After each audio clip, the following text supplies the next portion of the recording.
Good morning students. आपको सारे notes videos books वगैरह मिल गई होंगी। बेसिकली थोड़ा सा मेरे बारे में बताता हूँ। मेरा नाम पुनीत है। एमबीए का क्लासेस लेता हूँ। 2006 से पढ़ा रहा हूँ। 20 इयर्स का मेरे को एक्सपीरियंस है। वीजू, Poornima, JECRC, Arya, ILM, IRM, IPS business school सब में मैं जा रहा हूँ और एज अ गेस्ट फैकल्टी पढ़ा रहा हूँ। और इवनिंग में मेरा क्लासेस चलता है, ऑनलाइन ऑफलाइन रिकॉर्डेड तीनों मोड पे क्लासेस चलता है। उसके अलावा एक टॉप कॉलेज है एमबीए का, आईएम अहमदाबाद, वहां मैं बच्चों को हर साल लेके जाता हूँ। मुंबई में एआई यूनिवर्सल, यहाँ पे गेस्ट पढ़ा रहा हूँ मैं। जेईसीआरसी में पढ़ा रहा हूँ, आर्या कॉलेज में पढ़ा रहा हूँ। इन कॉलेजेस में मैं पढ़ा रहा हूँ।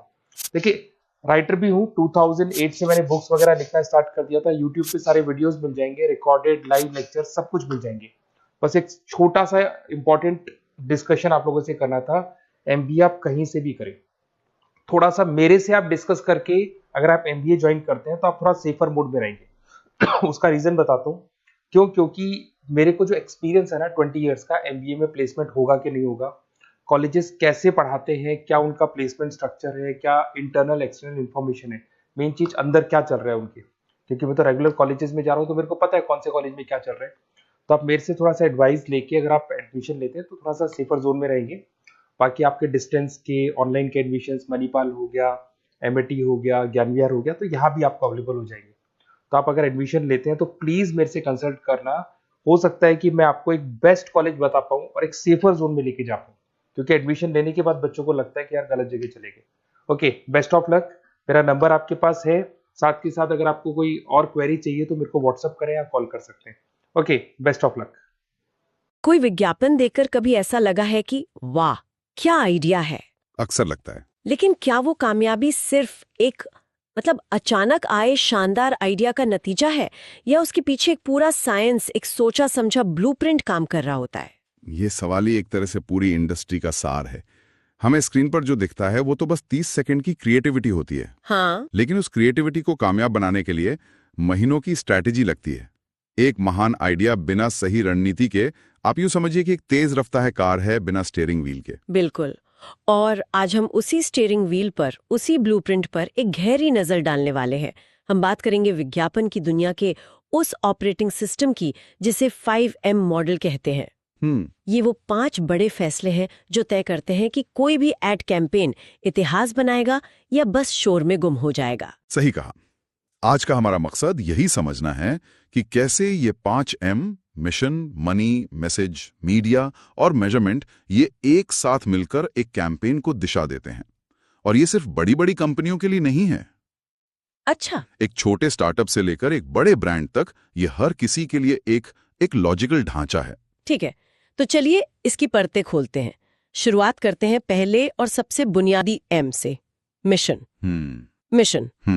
अब कोई भी कहेगा कि हर एड का मिशन तो सामान बेचना ही होता है, है ना? तो फिर ऐसे इतना अलग से परिभाषित करने की क्या जरूरत है? क्या ज्यादा बिक्री अपने आप में एक मिशन नहीं है? ये एक बहुत ही आम गलतफहमी है। ज्यादा बिक्री एक नतीजा है, मिशन नहीं। ओके। मिशन वो पहला पत्थर है जिस पर पूरी इमारत खड़ी होती है। अगर आपका मिशन साफ नहीं है तो आप हर दिशा में पैसा और मेहनत सब बर्बाद करेंगे। मिशन तय करता है कि आप असल में हासिल क्या करना चाहते हैं। तो इसे कैसे तय करते हैं? इसे 3 हिस्सों में बांटकर देखना सबसे आसान है। ओके, वो 3 हिस्से क्या हैं? पहला है इन्फॉर्म, यानी सूचित करना। ये तब होता है जब बाजार में कोई बिल्कुल नया प्रोडक्ट या फीचर आता है। जैसे? सोचिए, जब पहला आईफोन लॉन्च हुआ था, एप्पल का मिशन किसी और फोन से मुकाबला करना नहीं था। उनका मिशन दुनिया को यह बताना था कि स्मार्टफोन नाम की एक चीज अब मौजूद है। और ये ऐसे काम करती है। यहाँ जानकारी ही सबसे बड़ा हथियार है। समझ गई। यानी पहले लोगों को ये तो पता चले कि आप बेच क्या रहे हैं। लेकिन जब बाजार में पहले से ही बहुत सारे खिलाड़ी हों, तब क्या? तब आता है दूसरा मिशन, परसुएड, यानी मनाना या प्रेरित करना। अच्छा। यहाँ आप सिर्फ जानकारी नहीं दे रहे हैं, आप तुलना कर रहे हैं। आप ग्राहक को ये विश्वास दिला रहे हैं कि आपका प्रोडक्ट आपके प्रतियोगी से बेहतर क्यों है। जैसे कार के विज्ञापनों में होता है। बिल्कुल। हमारी कार में ज्यादा सेफ्टी फीचर्स हैं, हमारा माइलेज सबसे अच्छा है। यहाँ लड़ाई सीधे सीधे बाजार में अपनी जगह बनाने की है। और तीसरा मिशन सबसे दिलचस्प है, खासकर बड़े ब्रांड्स के लिए। वो है रिमाइंड, यानी याद दिलाना। याद दिलाना, जैसे कोको कोला या पेप्सी। एकदम सही।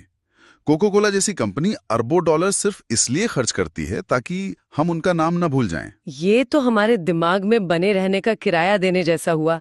क्या ये रणनीति वाकई इतनी प्रभावी है? आपने से बिल्कुल सही पकड़ा। ये दिमाग में जगह का किराया ही है और ये बेहद प्रभावी है। कोक को किसी को ये बताने की जरूरत नहीं कि वो क्या बेचते हैं। उनका मिशन बस इतना है कि जब आपको प्यास लगे तो आपके दिमाग में सबसे पहला नाम कोक ही आए। इसे टॉप ऑफ माइंड अवेयरनेस कहते हैं। अच्छा। ये स्थापित ब्रांड्स के लिए सबसे जरूरी होता है, क्योंकि अगर वो याद दिलाना बंद कर देंगे तो कोई नया खिलाड़ी आकर उनकी जगह ले लेगा। ये बात तो है। मिशन तय करना तो ठीक है, लेकिन बड़े बड़े मिशन को हकीकत में बदलने के लिए एक बहुत ही जरूरी चीज लगती है, पैसा। हाँ बिल्कुल। और यहीं पर कंपनियां सबसे ज्यादा उलझती हैं। हमारा दूसरा एम इसी उलझन को सुलझाने के बारे में है, मनी। बजट कैसे तय हो, कितना काफी है? ये $1 मिलियन सवाल है सच में। बजट ये तय करता है कि आपका विज्ञापन कितने लोगों तक, यानी उसकी रीच क्या है, और कितनी बार, यानी फ्रीक्वेंसी क्या है, पहुंचेगा। ओके। बजट तय करने के लिए कंपनियां आमतौर पर 4 रास्ते अपनाती हैं और हर रास्ता कंपनी की सोच और बाजार में उसकी हैसियत को दिखाता है। ये दिलचस्प है, बताइए इनके बारे में। पहला और सबसे सीधा तरीका है अफोर्डेबल मेथड। Affordable method? हाँ, मतलब सारे खर्चे निकालने के बाद जो पैसा बच गया वो विज्ञापन में लगा दो। ये अक्सर एक स्टार्टअप की मजबूरी होती है। इसमें कोई रणनीति नहीं होती, बस जितना संभव हो उतना किया जाता है। लेकिन ये तो बहुत ही ज्यादा अंदाजे पर आधारित लगता है। अगर किसी महीने पैसा नहीं बचा तो क्या कोई विज्ञापन नहीं होगा? बिल्कुल। इसीलिए थोड़ी मैच्योर कंपनियां दूसरा तरीका अपनाती हैं, परसेंटेज ऑफ सेल्स। बिक्री का प्रतिशत? हाँ, वो अपनी कुल बिक्री का एक निश्चित प्रतिशत, मान लीजिए 5%, विज्ञापन के लिए तय कर देती हैं। ये थोड़ा बेहतर है क्योंकि इसमें एक नियम होता है, लेकिन इसमें एक बहुत बड़ी वैचारिक दिक्कत है। वो क्या? ये तरीका मानता है कि बिक्री विज्ञापन को जन्म देती है, जबकि असलियत इसके ठीक उलट है। अच्छा। हाँ, विज्ञापन बिक्री को बढ़ाता है। तो ये तो एक तरह का दुष्चक्र बन गया। बिक्री गिरी तो आपने विज्ञापन घटा दिया, जिससे बिक्री और गिर गई। क्या कंपनियां वाकई इस जाल में फंसती हैं? अक्सर फंसती हैं, खासकर जब समय मुश्किल हो। तीसरा तरीका है कंपैरेटिव पैरिटी, यानी अपने प्रतिस्पर्धी को देखो और उतना ही खर्च करो। मतलब नकल करना? एक तरह से, हाँ। ये एक ऐसे बड़े खिलाड़ी की निशानी है जो बाजार में शांति बनाए रखना चाहता है। अगर वो टीवी पर 100 करोड़ खर्च कर रहे हैं तो हमें भी करने होंगे, ताकि हमारी आवाज दबे नहीं। और चौथा तरीका, जिसे शायद सबसे तार्किक माना जाता है, वो है objective and task method. Okay.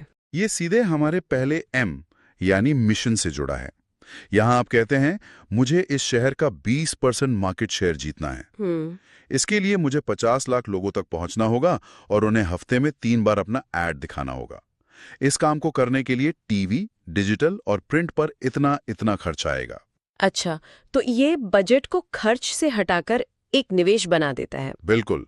आप पहले लक्ष्य तय करते हैं, फिर उसे हासिल करने की कीमत निकालते हैं। लेकिन इसमें एक खतरा भी है। ये तरीका एक तरह का ब्लैंक चेक जैसा नहीं लग सकता। इसे नियंत्रण से बाहर जाने से कैसे रोका जाता है? बहुत अच्छा सवाल है। इसीलिए ये तरीका सबसे मुश्किल भी है। इसके लिए बहुत मजबूत डेटा और अनुभव की जरूरत होती है। आपको ठीक ठीक अनुमान लगाना होता है कि एक निश्चित लक्ष्य को पाने के लिए क्या क्या करना पड़ेगा। अगर आपके अनुमान गलत हुए तो आप या तो कम खर्च करेंगे या बहुत ज्यादा। तो हमारे पास लक्ष्य है और उसे पूरा करने के लिए बजट भी।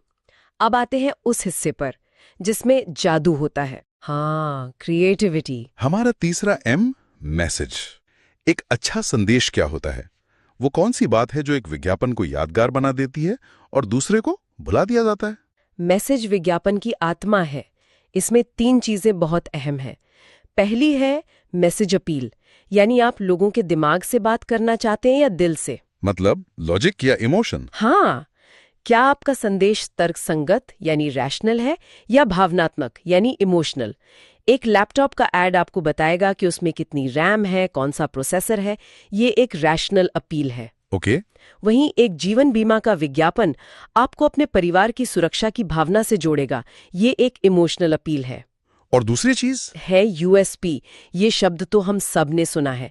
इसका असल मतलब क्या है? यूएसपी का मतलब है यूनिक सेलिंग प्रोपोजिशन, यानी वो एक चीज जो आपको भीड़ से बिल्कुल अलग करती है। कोई उदाहरण? इसका सबसे बेहतरीन उदाहरण है डोमिनोज पिज्जा का पुराना वादा, 30 मिनट में डिलीवरी, नहीं तो पिज्जा फ्री। हाँ वो तो सबको याद है। आपका संदेश ग्राहक को ये साफ साफ बताए कि हमें क्यों चुने। तो अपील हो गई, यूएसपी हो गई, और तीसरी चीज है इन दोनों के बीच का संतुलन, क्रिएटिविटी और क्लैरिटी, रचनात्मकता और स्पष्टता। हाँ, आपका संदेश इतना रचनात्मक होना चाहिए कि वो लोगों का ध्यान खींचे, लेकिन इतना भी जटिल नहीं कि लोग समझ ही ना पाएं कि आप कहना क्या चाह रहे हैं। हाँ, कई बार ऐसा होता है, एड बहुत सुंदर होता है पर ब्रांड याद नहीं रहता। बिल्कुल, वो एक तरह से क्रिएटिविटी की नाकामी है। और ये मैसेज भी तो सीधे मिशन से ही निकल कर आता होगा ना, है ना? एकदम। अगर आपका मिशन इन्फॉर्म करना है तो आपका संदेश सीधा साधा और जानकारी से भरपूर होगा, लेकिन अगर मिशन पर्सुएड करना है तो संदेश में भावनाओं और तर्कों का तड़का लगाना पड़ेगा ताकि आप बेहतर दिखें। एक बेहतरीन मैसेज भी बेकार है अगर वो सही लोगों तक न पहुंचे, जैसे किसी खाली कमरे में चिल्लाना। और यहीं पर हमारा चौथा M यानी मीडिया आता है। आज की इस डिजिटल दुनिया में जहां हजारों विकल्प हैं, कोई सही जगह कैसे चुनता है? ये आज के दौर की सबसे बड़ी चुनौती है। मीडिया वो चैनल है जिसके जरिए आपका संदेश दर्शकों तक पहुंचता है। पहले तो आसान था, टीवी, अखबार, रेडियो। हाँ, पारंपरिक तौर पर हमारे पास टेलीविजन, अखबार, मैगजीन, रेडियो और होर्डिंग्स थे। ये आज भी प्रासंगिक हैं, खासकर जब आपको बहुत बड़ी संख्या में लोगों तक पहुंचना हो। लेकिन अब तो खेल पूरी तरह बदल गया है। पूरी तरह से। अब हमारे पास सोशल मीडिया है, फेसबुक, इंस्टाग्राम, यूट्यूब, एक्स। हमारे पास OTT प्लेटफॉर्म हैं जैसे नेटफ्लिक्स और अमेजॉन प्राइम, पॉडकास्ट हैं, इन्फ्लुएंसर्स हैं। तो चुनाव कैसे होता है? चुनाव दो मुख्य बातों पर निर्भर करता है। आपके टारगेट ऑडियंस कौन है और आपका बजट कितना है। अगर आप 18 से 25 साल के युवाओं को कुछ बेचना चाहते हैं तो शायद अखबार में विज्ञापन देना पैसे की बर्बादी होगी। आपके लिए इंस्टाग्राम या यूट्यूब ज्यादा सही जगह है। मैं यही सोच रही थी। आजकल तो एक इंस्टाग्राम इन्फ्लुएंसर जिसके 10 लाख फॉलोअर्स हैं, वो खुद एक टीवी चैनल से कम नहीं है। क्या ये पारंपरिक मीडिया की परिभाषा को पूरी तरह से बदल नहीं रहा है? ये उसे बदल नहीं रहा, ये उसे तोड़ रहा है। तोड़ रहा है। हाँ, पहले मीडिया और मैसेज बनाने वाले अलग अलग होते थे। अब एक इन्फ्लुएंसर खुद ही मीडिया चैनल भी है और मैसेज बनाने वाला भी। सही बात है। इससे ब्रांड्स को बहुत लक्षित दर्शकों तक पहुंचने का मौका मिलता है, लेकिन साथ ही नियंत्रण भी कम हो जाता है। एक टीवी एड पर आपका पूरा कंट्रोल होता है, लेकिन एक इन्फ्लुएंसर अपने तरीके से बात करेगा। ये एक बहुत बड़ा स्ट्रैटेजिक ट्रेड ऑफ है। ठीक है, तो कैंपेन का मिशन तय है, बजट बन गया, संदेश तैयार है और उसे सही मीडिया के जरिए लोगों तक पहुंचा भी दिया गया। अब क्या, काम खत्म? नहीं, अब बस बैठकर नतीजों का इंतजार करना है। यहीं से तो असली काम शुरू होता है। यहीं से पता चलता है कि आपकी रणनीति कामयाब हुई या नहीं। तो यहीं पर हमारा अंतिम और पांचवा M आता है, मेजरमेंट यानी मूल्यांकन। हाँ, मेजरमेंट। हम ये कैसे जानेंगे कि इतनी मेहनत और इतना पैसा खर्च करने के बाद अभियान सफल हुआ भी या नहीं? कैसे पता करें कि पैसा सही जगह लगा या एक ब्लैक होल में चला गया? मूल्यांकन के बिना विज्ञापन सिर्फ जुआ है। मेजरमेंट हमें बताता है कि क्या हम अपने उस मिशन को पूरा कर पाए जो हमने सबसे पहले तय किया था। तो इसे कैसे मापते हैं? इसे मापने के कई तरीके हैं और ये सिर्फ बिक्री के आंकड़े देखने से कहीं ज्यादा है। जैसे कि? बेशक, सेल्स रिजल्ट सबसे बड़ा पैमाना है। क्या कैंपेन के दौरान और उसके बाद बिक्री बढ़ी? लेकिन ये हमेशा पूरी कहानी नहीं बताते। क्यों? हो सकता है आपका मिशन बिक्री बढ़ाना था ही नहीं। हो सकता है आपका मिशन सिर्फ ब्रांड अवेयरनेस बढ़ाना था। अच्छा, ब्रांड जागरूकता। हाँ, इसे आप सर्वे के जरिए मापते हैं। कैंपेन से पहले कितने लोग आपके ब्रांड को जानते थे और बाद में कितने। और डिजिटल दुनिया ने तो इसे और भी आसान और तत्काल बना दिया होगा। बिल्कुल, डिजिटल मैट्रिक्स ने तो क्रांति ला दी है। अब आप रियल टाइम में देख सकते हैं कि आपके ऐड पर कितने क्लिक्स आए, कितने लोगों ने उसे देखा, जिसे इंप्रेशंस कहते हैं। आपकी वेबसाइट पर कितना ट्रैफिक आया और सोशल मीडिया पर कितनी एंगेजमेंट हुई, यानी कितने लाइक्स, कमेंट्स और शेयर्स मिले। तो ये डेटा आपको तुरंत बताता है कि आपका संदेश काम कर रहा है या नहीं। हाँ, और आप एक ही कैंपेन के 2 अलग अलग वर्जन, जिसे A/B टेस्टिंग कहते हैं, वो चलाकर देख सकते हैं कि कौन सा ज्यादा असरदार है। तो ये तो पूरा चक्र पूरा हो गया। मूल्यांकन आपको वापस पहले M पर ले आता है। आपने बिल्कुल सही पकड़ा, ये एक लूप है। आप जो भी मापते हैं वो आपके अगले मिशन को तय करने में मदद करता है। अगर आपको पता चलता है कि आपके वीडियो ऐड को लोग 5 सेकंड में ही स्किप कर रहे हैं, तो अगली बार आप अपने मैसेज पर ज्यादा काम करेंगे। और अगर फेसबुक पर नतीजे अच्छे नहीं हैं, तो अगली बार आप अपना मीडिया बजट इंस्टाग्राम पर शिफ्ट कर सकते हैं। ये एक लगातार सीखने और सुधरने की प्रक्रिया है। ये वाकई एक बहुत ही शक्तिशाली ढांचा है। तो अगर हम आज की चर्चा का सार निकालें तो विज्ञापन की सफल स्ट्रैटेजी के ये 5 स्तंभ हैं। हाँ। मिशन, आप क्या हासिल करना चाहते हैं। मनी, आप उस पर कितना खर्च कर सकते हैं। मैसेज, आप अपनी बात कैसे कहेंगे। मीडिया, आप अपनी बात कहाँ कहेंगे। और मेजरमेंट, आप कैसे जानेंगे कि बात बनी या नहीं। एकदम सही। ये मॉडल क्रिएटिविटी को एक अनुशासित ढांचे में रखता है।